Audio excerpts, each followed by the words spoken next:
আসসালামু আলাইকুম স্যার, আপনার সবাই ভালো আছেন? আমি ঢাকাতে নরসিংদী থেকে আমি বাসায় চলে আসছি। তো অনেকে ফোন দিছিল যে নরসিংদী এখন আছি কি নাই। নরসিংদী থেকে আমি চলে আসছি, প্রায় একদিন হয়ে গেল। আমি এখন আমার গ্রামে আছি।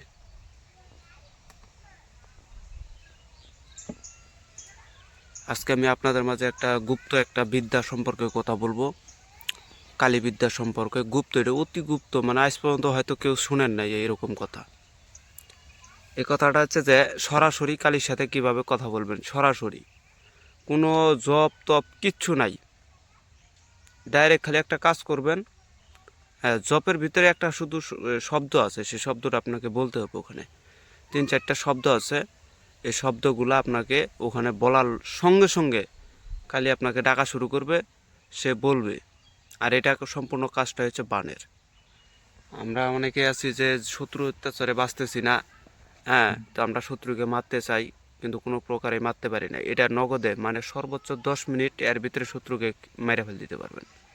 কিন্তু এটার ভিতরে ক্ষতির দিকও আছে ভাই। যদি একটু সেদিক এদিক থেকে সেদিক হয়ে যায়, তাহলে আপনার মৃত্যু একদম সুনিশ্চিত। এখানে কেউ ঠেকাইতে পারবে না, যত বড় কবিরাজ হোক, ঠেকানোর কোনো বুদ্ধি নেই। যত বড় আপনি বন নিয়ে যান, তারপরে কুলাবে না ওখানে, কেননা ওটা হচ্ছে সরাসরি খেলা। আমরা এইভাবে যেগুলো বান টান মারি, এগুলো তো সরাসরি না। কোনো যেমন যেমন জিন দিয়ে যদি একটা বান মারি, জিন তো আর সরাসরি আমার সম্মুখে উপস্থিত হবে না।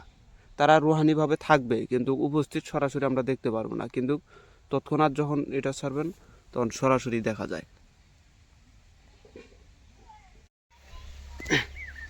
তো এটা একমাত্র হিম্মতওয়ালা ব্যক্তিরাই করতে পারবে, কেননা এটা আজ পর্যন্ত আমি নিজেও করতে পারি নাই। কেন, এটার ক্ষতির দিকটা সর্বোচ্চ বেশি। এটা করার নিয়ম কারণটা প্রচেষ্টা বলতেছি, মন্ত্রটা আমি দিতে পারবো না, শুধু নিয়মটা শুনে, নিয়মটা শুনলেই তাজ্জব হয়ে যাবেন। এটা দিয়ে যদি আপনার শত্রু শত্রু শুধু নাম, তার পিতার নামটা নেবেন, ছবি থাকলে নেবেন, না থাকলে দরকার নাই। আপনি যদি তাকে চিনা থাকেন, তাহলে আপনি যত দূরেই থাক, আপনি তার ক্ষতি করতে পারবেন। আর যদি তাকে কোনোদিন দেখেন নাই, তাহলে তার ছবিটা অন্তত পক্ষে আপনার লাগবেই লাগবে। আর এই কাজটা করতে গেলে অবশ্যই রাত্রেবেলা করবেন। প্রথমত একটা কাজ করবেন, সেটা হচ্ছে যে দেখবেন যে ওই অমাবস্যার সময় যে গরুটা জবাই করা হয়েছে, গরু, ওই গরুর রানের যে গোস্তটা আছে, ওই রানের গোস্তটা, এরকম বড় একটা রানের গোস্ত নেবেন। হ্যাঁ, ওই গোস্তটা সুন্দর করে পাতলা করে সিজিল করে কেটে নেবেন। নেওয়ার পরে ওই রানের গোস্তর উপরে সিন্দুর দিয়া শত্রুর নাম, শত্রুর পিতার নামটা লিখে দেবেন। দেওয়া যখন হয়ে যাবে, তখন অমাবস্যা রাত্রেবেলা অবশ্যই নিজের সেফটির জন্য করে, কিন্তু এখানে একটা গোপন রহস্য আছে, সেটাও আমি ভাঙতে পারবো না, কেননা এগুলা ইউটিউবে দেওয়া যাবে না। এখান থেকে বাঁচার শুধু একটা উপায়ই আছে, সেই উপায়টা আমি ইউটিউবে বলতে পারবো না। আর এটা করার জন্য করে, ওই যখন অমাবস্যা রাত হয়ে গেছে, রাত তখন 11টা 12টা বাজে, সাথে কাউকে নিয়ে যাবেন না। আপনারা হয়তো অনেকেই, আমরা কবিরাজি কাজ করি, সাথে করে লোক নিয়ে যাই। সাথে করে লোক নিয়ে গেলে কিন্তু এইসব জিনিসের কোনো আভাস আপনারা পাবেন না, কোনো জিনিস আপনার কাছে আসবে না, আসলেও দেখা দিবে না, কথা বলবে না। আজকে 2টা গোপন দিয়ে দিই, আমি একটা দিতে চাইছিলাম, আমি আর একটা দেবো, সমস্যা নেই, ওইটা শুনেন। প্রথমত আগে গরুর গোস্তটাকে সুন্দর করে প্যাকেটিং করে নিয়ে কালী মন্দিরে যাবেন। শ্মশান কালী মন্দির হলে হবে, না হলে ওনার যে কোনো কালী মন্দিরে যাবেন।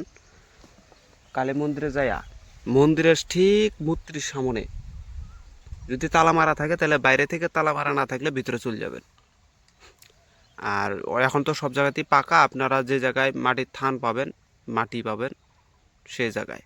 আর যদি মাটি না পান, তাহলে হ্যাঁ, ওখানে যায় শুধু বলবেন, গোস্তটা হাতে নিয়ে শুধু বলবেন যে আমার অমুক অমুক শত্রু অমুক, এক্ষুনি 10 মিনিটের ভিতরে অমুককে মাইরা আমার সামনে উপস্থিত হোক।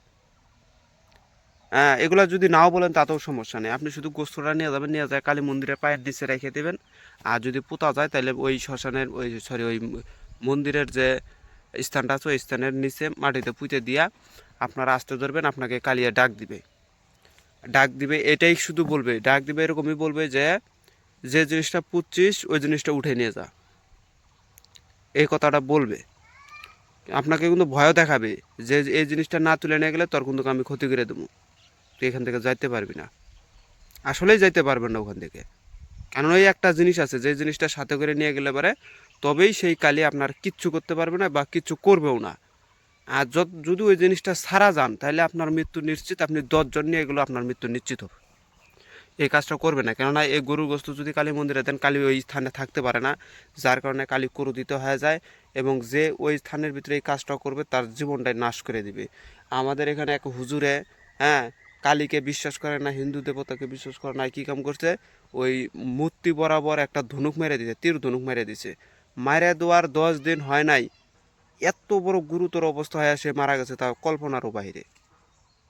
তাই এগুলো কাজ কেউ ভুল করেও করতে যাবেন না, হেলা খেলা মনে করে কাজ করতে গেলে মারা খাবেন নিশ্চিত। তো এই গরু গোস্তটা থুয়ে আসার সঙ্গে সঙ্গে আপনাকে পিছন থেকে ডাক দিবে আর বলবে, দেখা না দেখা যদি নাও পান কিন্তু ডাক দিবে, এটা বাস্তব। ডাক দিলে বুঝে যাবেন যে আপনার খেলা মানে আপনার কাজ সাকসেস। ডাক দিয়ে বলবে যে এই জিনিসটা তুলে নিয়ে যা। আর গরু শব্দটা কিন্তু মুখ দিয়ে উচ্চারণ করবে না, ওরা যদিও বলে তাহলে বলবে যে এই জিনিসটা উঠায় নিয়ে যা। তখন আপনাকে ওই জায়গায় বলতে হবে যে আমি এই জিনিসটা তখনই উঠায় নিয়ে যাব। হ্যাঁ, এটা শুরুতে আপনাকে বলতে হবে যে এটা আমি আপনাকে ভোগ স্বরূপ দিলাম অমুক শত্রুকে মারার জন্য, আপনি অমুক শত্রুকে মাইরা নগদে আমার সামনে উপস্থিত হন। আর তখন এই কথা বলে যখন পিছনে আসবে তখন সে ডাকতে বলবে যে তুই এই জিনিসটা তুলে নিয়ে যা। তখন আপনাকে বলতে হবে যে আমি জিনিসটা তখনই তুলব যখন তুমি ওকে মাইরে থিয়া আমার সামনে আসে বলতে পারবা, তখনই আমি জিনিসটা তুলে নিয়ে যাবে, এর আগে এই জিনিসটা এখান থেকে তুলব না। তখন কালী বলবে যে ওখানে তুই এখানেই থাক, আমি যাইতেছি। দেখবেন যে 5 মিনিট 10 মিনিটের ভিতরে ওর কাছে যায় ওর টুটি চিপি মেরে ওকে মাইরে ওই কিছুক্ষণের ভিতরে আপনার সম্মুখে এসে উপস্থিত হবে, উপস্থিত হয়ে বলবে যে এবার তুই তুলে নিয়ে যা, মারছি। তখন আপনি সেই গোস্তটাকে তুলে নিয়ে চলে এসে পড়বেন। কিন্তু এই কাজটা করার জন্য করে ওখানে 3টা শব্দ আছে, সেই 3টা মন্ত্র বা শব্দ যেটা বলেন ওই মন্ত্রটা আপনাকে ওখানে জপ করতে হবে। হ্যাঁ, আর ওখানে যাওয়ার সময় সাথে একটা জিনিস নিয়ে যেতে হবে। এই দুইটা হচ্ছে ইম্পর্টেন্ট জিনিস। আপনি যদি মন্ত্র নাও জপ করেন তাও আপনি কাজে সাকসেস করতে পারবেন, কিন্তু জীবন নিয়ে ফেরত আসতে পারবেন না যতক্ষণ ওই জিনিসটা আপনার সাথে না যায়। একটা জিনিস আছে যেটা সাথে করে নিয়ে গেলে পারে তাহলে আপনার একটা চুলও বাঁকা করবে না সে। আর যদি সেই জিনিস ছাড়া চলে যান তাহলে এই কাজটা করার লগে লগে আপনার মৃত্যু তো হবেই হবে, ওই আপনার গোষ্ঠীর ষষ্ঠী পূজা বাইর করে শেষ কীর্তন ছেড়ে দিবে। এটা হেলা খেলায় কেউ প্রয়োগ করতে যাবেন না, এটা হচ্ছে ডিয়ারিং একটা জিনিস। আরেকটা ডিয়ারিং জিনিস আপনাকে বলতেছি, এগুলো উস্তাদের কাছ থেকে পাইছি, কয়েকদিনই হবে, বেশি দিন হয় নাই যে পাইছি। এগুলা নতুন জিনিস পাইছি, উস্তাদ এগুলা খোলাসা করে দিতেছে। এগুলা আমরা উস্তাদ বলছিল যখনই তুই কোনো জায়গায় ঠেক খাওয়া যাবি, মান সম্মান ইজ্জত হানিয়া যাবে, তখনই এইসব জিনিস প্রয়োগ করতে যাবি, এর আগে কখনো এইসব জিনিস প্রয়োগ করবি না। হেলা খেলা মনে করে প্রয়োগ করলে জীবন নাশ হবেই হবে। কবিরাজদের মৃত্যুই হয় এসব দ্বারাই। কবিরাজের মৃত্যু কখনো মানুষ দ্বারা হয় না। কবিরাজ কথায় বলে না যে সাপ নিয়ে খেলা করে সাপের হাতে তার মৃত্যু হয়। হ্যাঁ, এটা বাস্তব, যে জিন শয়তান কালী এগুসব নিয়ে যারা খেলা করবে তার হাতে তার মৃত্যু হবে। আরেকটা জিনিস বলতেছি, এই জিনিসটা করতে গেলে এটা হচ্ছে বানের ক্রিয়া। এটা করতে গেলে আপনাকে 3টা ওই হোয়াইট টিন লাগবে, 3টা টিন চ্যাপটা সুন্দর করে টিন লাগবে, আর না হলে কোনো লোহার পাত চ্যাপটা লাগবে। ওই চ্যাপটাটার ভিতরে লিখে দেবেন শত্রুর নাম, শত্রুর পিতার নাম। ওখানে কিছু নকশা আছে, এই নকশাটা ওখানে টিনের পাতের ভিতরে লিখে নিজ দিয়ে শত্রুর নাম, শত্রুর পিতার নাম, শত্রুর মাতার নাম লিখে দেবেন।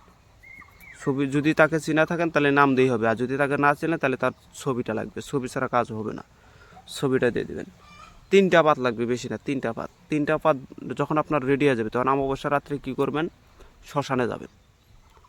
আর এই শ্মশানে যাওয়ার সময় অবশ্যই কাউকে সাথে নিয়ে যাবেন না, ভুল করেও নিয়ে যাবেন না, একলা যাইতে হবে আপনাকে। রাত ঠিক 12টা, কাজে মিস নাই, গ্যারান্টি দিলাম কাজে মিস নেই এগুলার, কিন্তু রাত 12টা লাগবে, একলা যাইতে হবে। যদিও কাউকে সাথে নিয়ে যান তাকে কম করে বহুত দূরে রাখতে হবে, যাতে সে আপনাকে ওখান থেকে দেখতে না পারে বা আপনিও তাকে ওখান থেকে দেখতে না পারেন। এখন বলতে পারেন তাকে আড়ালে রেখে দিলাম, ওইসব হবে না ভাই, তাকে দূরেই রাখতে হবে। কারণ অনেক অনেক লোক আছে অবুঝ লোক, নানান প্রশ্ন করে।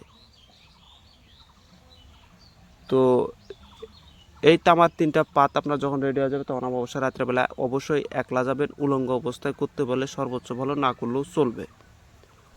যাইয়া শ্মশানের 4টা দিক আছে, কিন্তু 4টার দিকের ভিতর থেকে আমাদের এই সাইডটার দিকটা হচ্ছে, এই সাইডের দিকটা হচ্ছে হারিয়া কোণ, এটা হচ্ছে ঈশান কোণ। এইসব কোণের দরকার নাই, শুধু এই হারিয়া কোণ যেটা সেটাকে আমি আপনাদেরকে বলে দিই। পশ্চিম এবং উত্তরের যে কোণটা আছে, পশ্চিম এবং উত্তরের যে কোণটা আছে সেই কোণটাকে হারিয়া কোণ বলা হয়। শ্মশানে যখন যাবেন তখন এই একটা কোণই বাতে, এই হারিয়া কোণটাকে বাতে 3 কোণায় 3টা ওই পাত পুঁতে দিয়ে আসবেন, পুঁতে দেবেন 3 কোণা হারিয়া কোণ বাতে, কিন্তু বারবার বলতেছি পশ্চিম এবং উত্তরের কোণা বাতে 3 কোণায় 3টা পুঁতে দিতে হয়। দেওয়ার পরে যখন আপনার পুঁতা শেষ, যখন আপনি ফেরত আসবেন তখনই আপনাকে একজন ডাক দিবে, ডাক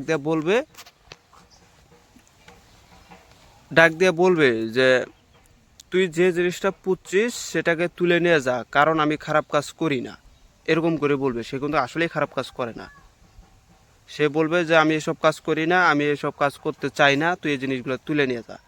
তখন আপনাকে জিদ করে ওখানে বলতে হবে যে আমি যে উদ্দেশ্যে আছি, যতক্ষণ সেই উদ্দেশ্য সফল না হয়েছে এই পাত আমি এখান থেকে তুলব না। এটাকে বলা হয়, এই যে হিন্দুরা ভালো জানবে, এটাকে বলা হয় শ্মশানের যে অধিপতি একজন থাকে, সেই অধিপতি আপনার সাথে সরাসরি কথা বলবে। দেখতে পারবেন না, কিন্তু সরাসরি কথাবার্তা বলবেন। ভাগ্যের জোরে দেখাও দিতে পারে, বলা যায় না, কিন্তু ওস্তাদে বলছে যে সবাইকে দেখা দেয় না, কিন্তু কথা সবাইকেই শোনায়, মানে সবাই শুনতে পারবে তার কথা। তো এইগুলো হিম্মতওয়ালা ব্যক্তিরাই করতে পারবে। এই যারা নতুন নতুন বা পুরাতন যতগুলাই থাক ভাই, বড় বড় কবিরাজরা ওখানে যায় দম হারাইয়া ফেলায়, এত সহজ না। যখন 3টা পাত পুঁতে চলে আসবেন তখন সে বলবে যে আমি এসব কাজ করি না, তুই এটা তুলে নিয়ে যা। তখন আপনাকে বলতে হবে যতক্ষণ না আমার কাজ সাকসেস না হয়েছে ততক্ষণ আমি এখান থেকে কোনো পাত তুলব না। এই জিতটা করে নিয়ে আপনারা বইলার সঙ্গে সঙ্গে ওখান থেকে চলে এসে পড়বেন। হয়তো বা আপনি চলে আসতে পারবেন, কিন্তু ওখানে কিন্তু আমি বারবার বলতেছি একটা জিনিস আছে, শ্মশানের ক্ষেত্রে যখন যাবে তখন একটা জিনিস আছে, সেই জিনিসটার সাথে করে নিয়ে যাইতে হয়। আর যখন আপনারা কালী মন্দিরের ক্ষেত্রে যাবেন তখন ওইটার সাবজেক্ট, যেমন গরুরটা যেটা বললাম ওইটার কিন্তু আরেকটা জিনিস আছে, ওই জিনিসটার সাথে করে নিয়ে যেতে হয়। না নিয়ে গেলে কালী আপনাকে মেরে ফেলাবে, আপনার গোষ্ঠী ষষ্ঠী পূজা বাইর করে শেষ কীর্তন ছেড়ে দেবে। আর যদি শ্মশানে যান ওই একইভাবে, যদি আপনারা ওই জিনিসটা নিয়ে যান, আমি শ্মশানেরটা বলে দিতেছি এটা কী নিয়ে যেতে হবে, কিন্তু বাদ বাকি কালীর যেটা, এটা কিন্তু ডিয়ারিং, এটা আমি দিতে পারবো না, এটা শিষ্যরা চাইলেও আমি দেবো না এগুলা। তো এটা এখনই দেওয়া সম্ভব না। আমি শুধু শ্মশানের যে জিনিসটা নেওয়া যেতে হবে সেটা বলি, সেটা হচ্ছে চেংঠি, একটা হচ্ছে চেংঠি, একটা হচ্ছে জিঞ্জিরা। চেংঠি দেখবেন যে একটা কিন্তু চেংঠি পাওয়া যায়, এরকম একটা চেংঠি, এটা দিয়ে ওই অঘরীদের কাছে থাকে, এরা দেখবেন যে এই চেংঠি দিয়ে গরু মরা মানুষের মাংস তুলে এটা মদ দিয়ে চুবাইয়া খায়, এটাকে বলা হয় চেংঠি। আর এই চেংঠিটা সর্বোচ্চ আপনার 1 হাত হইতে হবে, 1 হাত, সর্বোচ্চ 1.5 হাত। নিয়ম হচ্ছে চেংটির ক্ষেত্রে 1 হাত লাগবে, আর জিঞ্জিরার ক্ষেত্রে জিঞ্জিরার 5টা স্তর থাকবে। এগুলা ভাই সরাসরি না দেখা দিলে বুঝবেন না, কথাতে অনেকেই বুঝবে না। তো এই জিঞ্জিরাগুলো আপনাকে লাগবে, এই জিঞ্জিরাটা লোহার জিঞ্জিরা লাগবে, আর চেংটিটাও লোহারই লাগবে, এটা অমাবস্যা রাত্রি বানাইতে হবে। এই 2টা জিনিসের থেকে যদি একটা জিনিস আপনার সাথে থাকে তাহলে আপনাকে কেউ কিচ্ছু করবে না। শ্মশানে সারা রাত যদি ল্যাংটায় পরেও থাকেন, জাম হচ্ছে তাই করেন, তাও আপনার কাছে একটা চুলো বাঁকা করবে না। কিন্তু সেই সব জিনিস ছাড়া যদি যায়, যদি এই ক্রিয়াটা করে ফেলান, তাইলে আপনার জীবনটা নিয়ে আসা খুব কঠিন হয়ে যাবে ওখান থেকে। আপনারা তো বুঝেনি, অমাবস্যার রাত, তাও রাত 12টা, একলা অবস্থায় যাইতে হবে। অমাবস্যাটা যদি নাও করেন, শনিবার মঙ্গলবার করলেও হবে, কিন্তু রাত 12টায় একাই যাইতে হবে। আপনারা এখন বুঝেন তাহলে কতটা কঠিন আছে। এটা করার পরে আপনারা যখন ওটা নিয়ে যখন যাবেন, যখন পাত পুঁতে চলে আসবেন, বলে দিলাম তো এরকম হবে, সেখানেই আপনাকে বলতে পারে যে তুই এখানেই থাক, আমি তাকে মাইরা আমি এখনই এখানে আসতেছি। তখন আপনাকে ওখানে ওয়েট করতে হবে, ওয়েট করবেন। তখন সে মাইরা যখন আপনার সম্মুখে এসে আবার আওয়াজ দেবে যে হ্যাঁ মাইরা আসছি, এবার তুলে নিয়ে যা, তখন আপনি সেই পাতগুলো আবার তুলবেন, তুলে সাথে করে পাতগুলো নিয়ে চলে এসে পড়বেন। এটাই হচ্ছে সেই বানের ক্রিয়া। এগুলা কিন্তু সরাসরি কাজ ভাই, এগুলা যে ওই যে আমরা যে বানটান নানান যে সেই জোগাড় করে যে চালাই মন্ত্র শক্তির দ্বারায়, এগুলা কিচ্ছু না, এগুলা আলাদা সাবজেক্ট।